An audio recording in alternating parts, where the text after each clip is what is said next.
What rough beast it's our come round at last, slouches towards Bethlehem to be born. Je dis ce que je pense et je vis comme je veux. Je gagne beaucoup d'argent, mais quand j'en avais peu, je n'étais pas plus malheureux. Oui, mais Hello and welcome to What Rough Beast. I'm Virginia Heffernan. My guest today is Trevor Mitchell. He is a reporter at MinnPost. He reports from the Twin Cities and is on the Metro desk. So he is very, very busy these days covering the occupation, the surge on Minneapolis, St. Paul by ICE. And I want to talk to him about what everyday life is like there right now and also what it's like to cover this moment in the city's history. Trevor, welcome to What Rough Beast. Hi, Virginia. Thanks so much for having me. So I've got to ask the question I've been asking of everyone in the Twin Cities. Are you safe right now? Are you?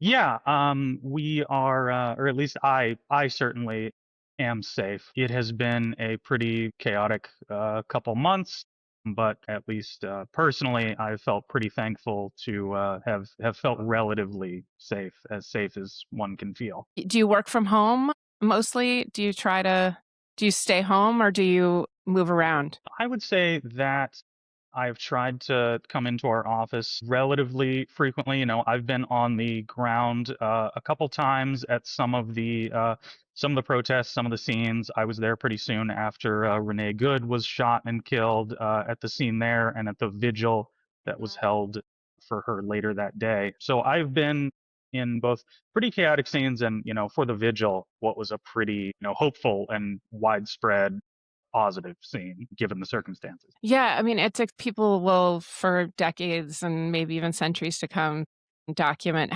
how Minnesota has responded. It's just been absolutely astonishing to watch at this distance. But I know a lot is going on that we can't see in the videos that we keep watching, even either of the rather jubilant protests, obviously of the two quite public murders, and then of, some of the clashes. But I know a lot of things are going on behind the scenes.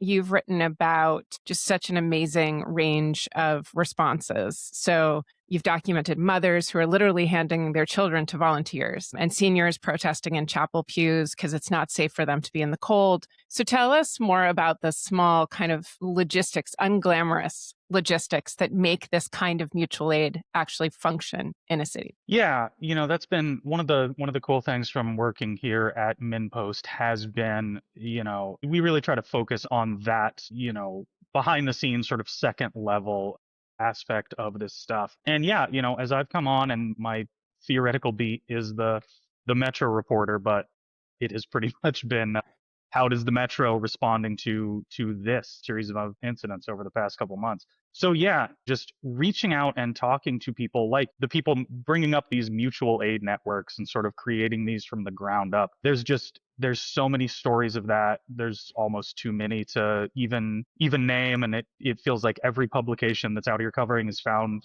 their own version of it. There's everywhere from churches and like convenience stores and cafes. Seems like whether they're supporting the immigrant communities, whether they are helping just stockpile some of these things, when another place who's running some of this assistance is like, we simply have no more room to hold all the diapers, formula, food, whatever it is that they're getting. There was a pretty widely, I think there was a New York Times story the other day about a sex shop that is become pretty essential to these efforts, and people walking in there to get diapers, which is just a great image and a great, I think, sense of collaboration and who's stepping up to try to help support the community in this time. But it's been really good I'm relatively new to this community, and so it's been nice to just be able to see this level of neighborhood cooperation as I start here.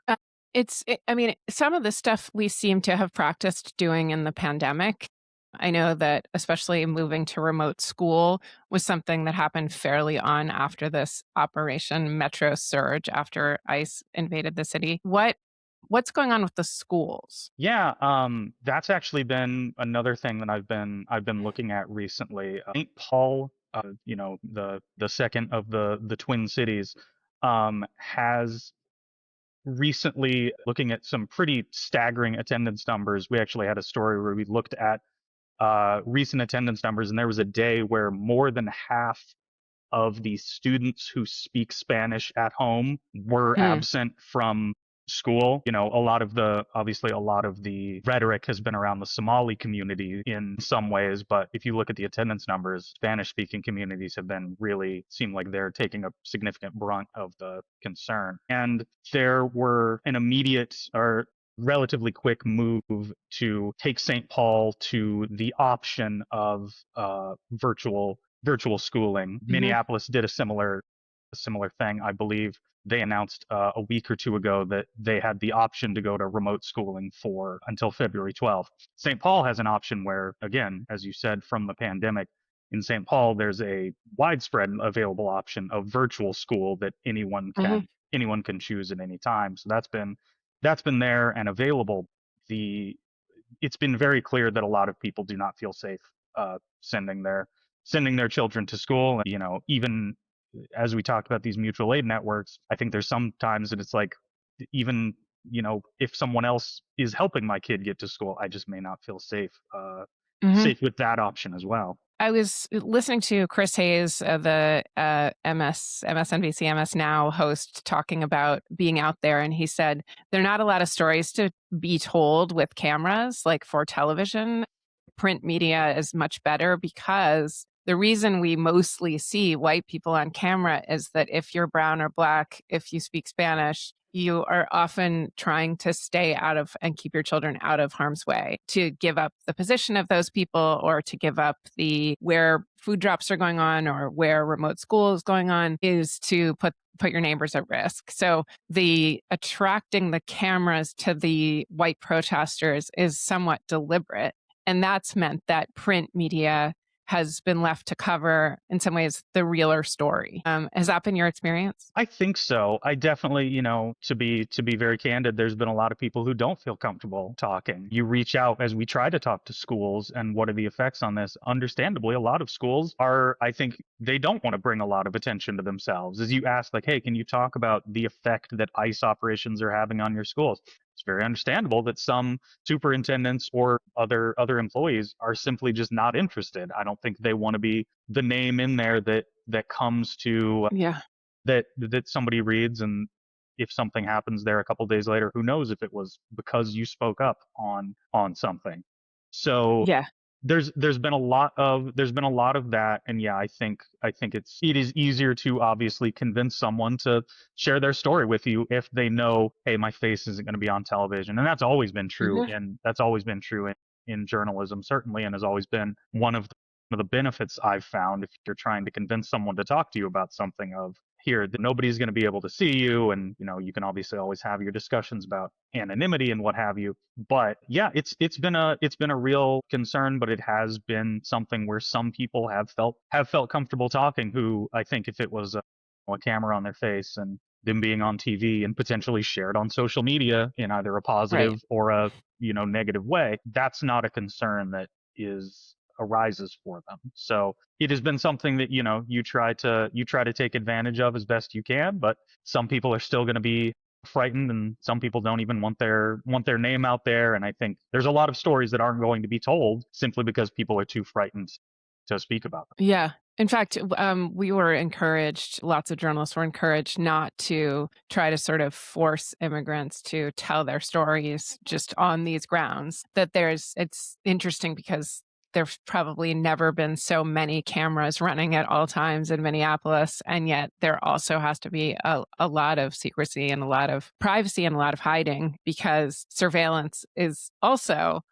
a tool of ICE. Yeah, I think people are are worried and people are paranoid, and I don't think it's obviously not coming from nowhere. And so there's a lot of concern, and there's a lot of, that goes into, you're making everyday decisions. If somebody's too worried to go outside to get groceries, or somebody's too worried to take their kid to school, those things are obviously more important than talking to me about, Right. those feelings. And so you hope that maybe you talk to friends and you talk to people in the community, and you try to get that through that way of, hey, do we know any, because at the end of the day, those are the stories that are the ones you want to tell. The people doing the Yep. protesting and the people doing the mutual aid, those are important stories, and those are fascinating, and they Yep. are happening, and it's a good thing to get. But it is those stories that aren't being told that on some level are really what this is all about,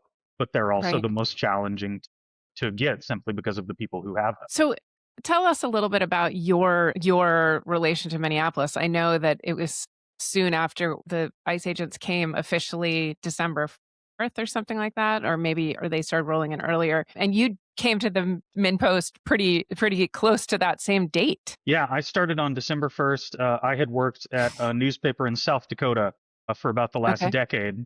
So I started here on December 1st, which was pretty much, I don't know the exact date that Metro Surge began, is a little fuzzy, but it was early December. So pretty much my entire time at the publication has pretty much been defined by what the federal government is doing in the Twin Cities and around the area. Wow. So you're getting to know the geography, getting to know the streets at the same time you're covering the story. Yeah, it has been I would say, a fairly chaotic introduction to the city and to the community, but at the same time, it has been a really good way to just see what the community is really like. I think these are moments where people are what they're going to do in a moment of stress and confusion and fear, and the numerous other emotions that are going on. So despite the fairly frigid cold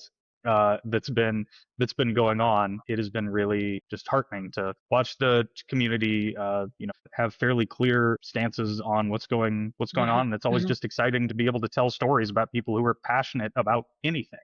Right, right. I mean, and you, from a distance, we write a lot of takes, the dreaded takes and op-eds. That's pretty much what anyone not on the ground is generating. You were in South Dakota, so you were in a very red state. Now you're in a very blue state.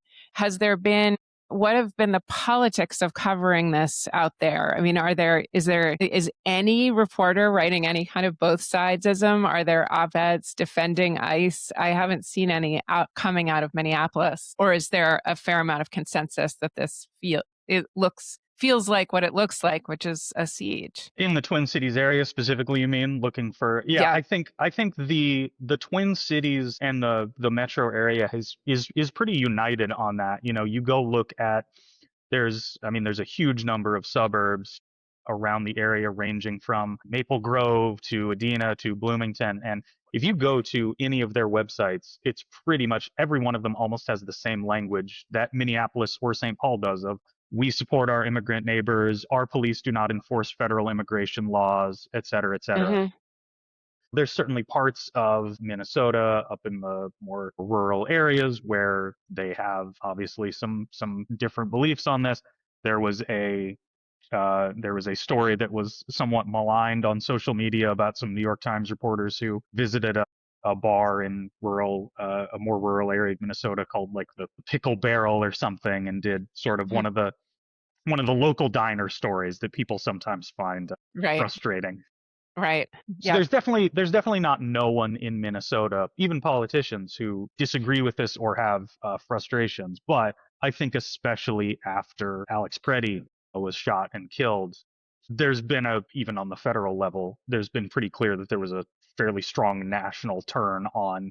Even Yep. the administration seems to have realized, like, hey, something needs to change here. And I think that's been pretty largely how most people have felt across the spectrum. Yeah. So I was going to ask about that because we were on tenterhooks. Then the second, first Renee Good's murder, then Alex Preddy's. And outside Minneapolis, there was a feeling, I think that night, especially maybe the next day, that this feels closer to civil war or something, or like full occupation. Like you've probably seen people on social media on the left talking about going to gun ranges, getting guns, all that stuff. And that kind of adrenaline with the demotion of Greg Bovino, with the, condemnation of Kristi Noem, with the equivocating by the president and the walking back of the story that Alex Preddy had it coming in some way, those things seem to let people breathe a sigh of relief. But as I understand it, ICE is still there. It's not exactly the time for the rest of the country to think that anything is solved.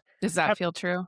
Absolutely. I mean, yeah, it's clear that the federal government is at least beginning to think that something needs to change and that this might not be the best course of action just for politically, like, at least optics wise, if nothing else.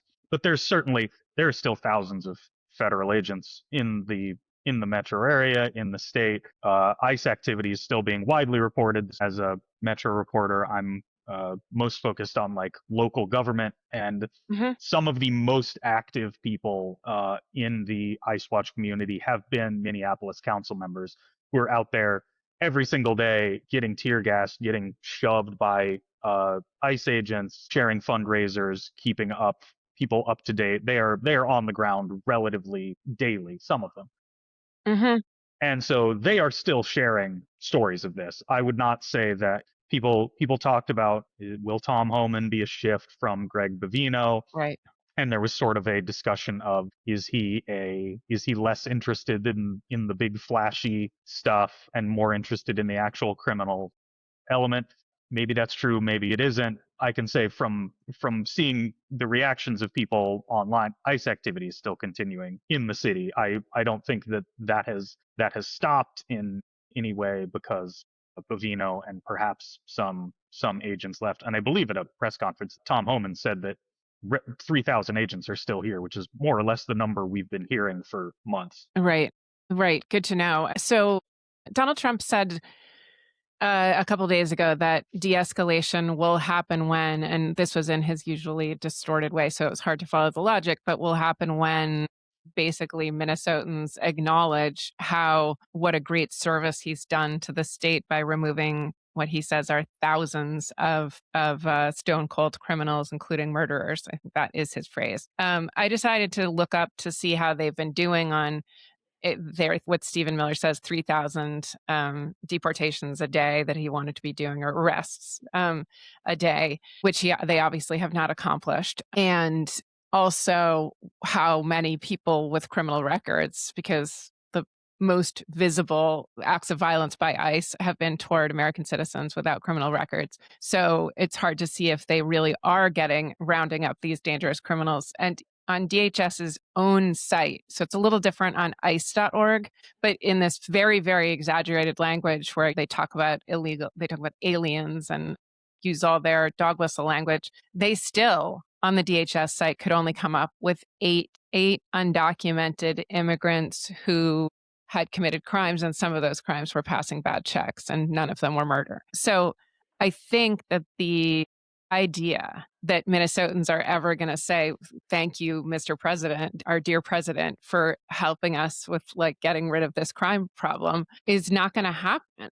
And, the beatings will continue until morale improves. It looks like from Trump. Maybe you can say something about the utter failure of this project to do anything but act as a terrorist attack by the government on an American city. I mean, has there been has anyone said, oh, finally they nabbed that guy in Minneapolis who had committed all these crimes? Or that doesn't look like what's happening from a distance? I don't know. Maybe you can comment on the actual stated purpose of the ICE search. Yeah, I think this is not something that's gone unsaid by local politicians, state level politicians, but I think it's Minneapolis and St. Paul, the metro area, not the largest city in the world, not Obviously, there are a very prevalent Somali population here, but when Mhm. you look at immigrants as a percentage of the population in Minneapolis, it is not enormous. Undocumented population is certainly not significant. I think the local politicians, Mayor Fry, St. Paul Mayor Kayla, Tim Walz, everyone has been very clear. Like, if the stated goal was to get criminals, documented immigrants, et cetera, Texas or Florida or other states would be a better use of resources. You know, Mhm. the numbers are higher. Border Patrol would be, on the border. And so I think that has been a lot of the frustration from people, is that it just doesn't, even if you are seeing, a person who's like, okay, this person was a criminal, Yeah. for every one of those, I think there's people who are getting detained and are then being released. Or Mhm. the story of the man who was detained for allegedly being a sexual predator. And then they were like, oh, he's actually also not a sexual predator. And also, the guy Mhm. we were looking for was already in a Minnesota jail. And that information was relatively public. And Mhm. it shouldn't have. Mhm. So I think that's where a lot of people are finding the frustration. And those are the sort of things that are getting people who maybe aren't the people who are expected to go out in the streets and get frustrated. There's some people who are obviously plugged into this and are going to know about ICE and have opinions about ICE that have existed for a long time. But I think Mhm. there's a lot of people who probably were somewhat on the sidelines, and until it came to Minneapolis, and you could look at it and be like, well, wait, I don't know that I actually feel like that's a problem I've felt here. I don't know that I actually think Yeah. that's when you see the stories of there's been so many stories of people who are like, yeah, no, I've never protested before. This is my first time out Yeah. at a protest. This is my first time out doing mutual aid. I think a lot of it is coming from that, is from people who are just like, when you hear the story somewhere else, you can think like, well, that must be, I guess that's what's happening in Mhm. Chicago or Oregon or where have you. And I think for a lot of people who maybe don't pay as much attention to the news, when you can look out your window and see it happening, it's a different feeling. Yeah. I mean, I think that, when I said in the beginning that this may be remembered for centuries, there's always a risk of presentism and thinking. I remember during 9/11 being in New York, it felt like the true end of the world, and, life went on after it. But this does seem like a very, very significant moment of the federal government turning a terrorist militia, basically, on the American people, and then suddenly taking a position against the First Amendment, against the Second Amendment, against the Fourth Amendment, behaving unconstitutionally across the board. It is astounding to see. And then I see some of the media calling things like the plan of ICE in Minnesota to be like ethnic cleansing, because they've been authorized to arrest on the color of people's skin or on the language they're speaking. Do you feel like you're doing war reporting right now? I mean, I'm trying to just understand. You're probably living moment to moment and getting your sea legs and all that, but, like, does this call on your instincts to be reporting, like reporting during the pandemic when you were in South Dakota? Like, are you just in emergency adrenaline all the time? Like, do you feel like a war reporter? That's my question. Yeah, it's interesting. I will say one thing I've been telling people is I live in a suburb, but right on the edge of Minneapolis, and I'm certainly in the city relatively often. But if I didn't have this job and I wasn't going to these scenes with some frequency, and if, say, I wasn't on social media, I haven't seen a federal agent just in my day-to-day life going about. Now, that's Interesting. obviously not the experience of a lot of people who live in the more affected areas of the city where this activity is going on with some regularity. But I think if you're someone, again, person who maybe just doesn't pay as much attention to the news, you could really not realize exactly the Mm. scope of exactly Mhm. what's going on here. So it is really interesting. There's been times where I've felt just like the absolute pull. Yeah, there's been times where it has felt like the pandemic, of like, man, literally anything could happen. I do not know what tomorrow will be like. I do not know what my job will be like. At the same time, at MinnPost, we are not exactly a breaking news forward on the ground. We really try to Yeah. look at the larger scale of these things. At the same time, this is the kind of event where those sort of things somewhat get like, well, Yeah. I mean, I went to the scene of the first Renee Good shooting, which was because it was like, oh, this is an enormous event. This is simply not, we're not covering this like we cover most things. Mm-hmm. So it has felt definitely like monumental in a lot of ways. At the same time, what I've really liked being able to cover is stuff like the women with walkers Yeah. event, just because it is like we get the opportunity to be like, what's someone in a different paradigm than we might normally Mm-hmm. be thinking of doing. Like everyone's out there protesting, and that's obviously a huge story, and there's tons of people covering that both at our publication and at other publications. And Mm-hmm. so the thing that me and my editor talked about was like, where's someone else protesting? Like where's Yeah. someone who's like in a really unique framework that's thinking about this, and being able to talk to people and look for those stories outside the box that Mm-hmm. are really able to tell what I think are still unique and important aspects of this absolutely massive story taking over the city, the metro area, has been really just really heartening. And being able to focus it, I've had a passion for local government and local politics for a long time. And so being able to talk to council members about how it interacts with them, they're frustrated. They're like, oh, there's very little a council member can do to address this situation. And so I've had several stories just about what people are trying to do in those situations. But yeah, I wouldn't say I feel like a war reporter. When I've been at scenes, it's felt relatively safe. Certainly no Mm-hmm. people have been tear gassed. I would just say I've been lucky enough to have not been at any of these events when things have gotten a little more hectic. Right. But Yeah. I want before we go, I really want you to leave us with the story of women with walkers. Just tell the audience about how you covered that story and what happened and who these women are. yeah, we had obviously it predated my time with the publication, but they had reached out to our publication about the No Kings rally in Hmm. October. They had Mm-hmm. uh, they had been part of that and had gotten a pretty significant chunk of people outside their senior living community, Carondelet Village, which is just a community in St. Paul. There's just a group of people who had for the past couple of years have been involved in activism and protest, and they're very knowingly call themselves the women with walkers.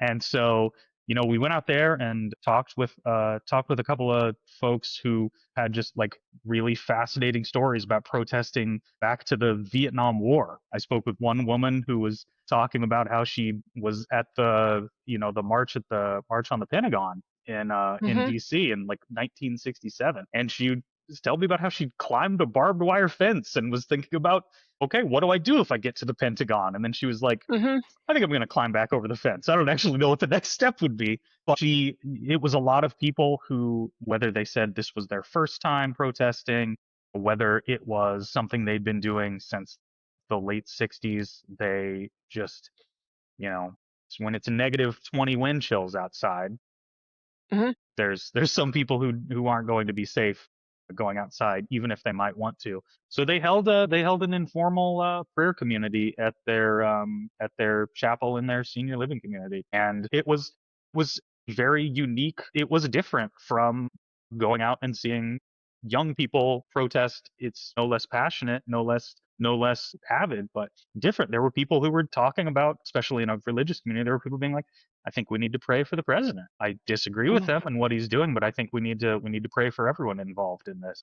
But at the same time, there were people who I don't think were as Praying as for the strongly president. feeling about praying for the president. But they had it was a very touching ceremony to Yeah. be at and watch people, and I just think they were very open as well about being like, hey, we're glad there's people out there marching with signs in sub-zero weather. We can't do that anymore, Right. but I'm glad Right. somebody is. What was amazing, and I think we can all sort of take with us about those women, is that they are speaking from a position where, as activists earlier in life, they knew enough about Vietnam and how important it was to protest it, that they got to the Pentagon. So they are able to tell us this is important. This is not another moment in the like standing polarization of American politics. This is an actual violent clash on the ground, something we need to protest. But they also, and that was, I think, the best part of your piece, really could lean into, and protests work. They accomplish things. And there were I found so moving in your piece the way that they give so much credit to the current protesters out there on the front lines, and also brought hope to it, because an end came to the Vietnam War when the optics looked that bad. And the way the optics looked bad is because the protesters called attention to it. I just thought that was great that it was just very encouraging. And so thank you, Trevor, for so much. I know you've got lots of work today. Thank you for everything you're doing, and stay safe. Absolutely, Virginia. Thanks for having me on. It's great to talk. Take care, Trevor. Thank you. That's it for today's show. This episode of What Rough Beast is dedicated to Alex Preddy and Renee Good. What Rough Beast was produced by Richard Stanislaw and Brianna Snyder. It is brought to you by me, Virginia Heffernan, and Cy Cantarell. John Jeremiah Sullivan recorded our theme song, Je dis que je pense et je vis comme je veux, which was originally written and recorded by the French pop star Antoine. I'm Virginia Heffernan on behalf of Cy Cantarell and the What Rough Beast team. Thank you so much for listening, and we'll see you next time on What Rough Beast.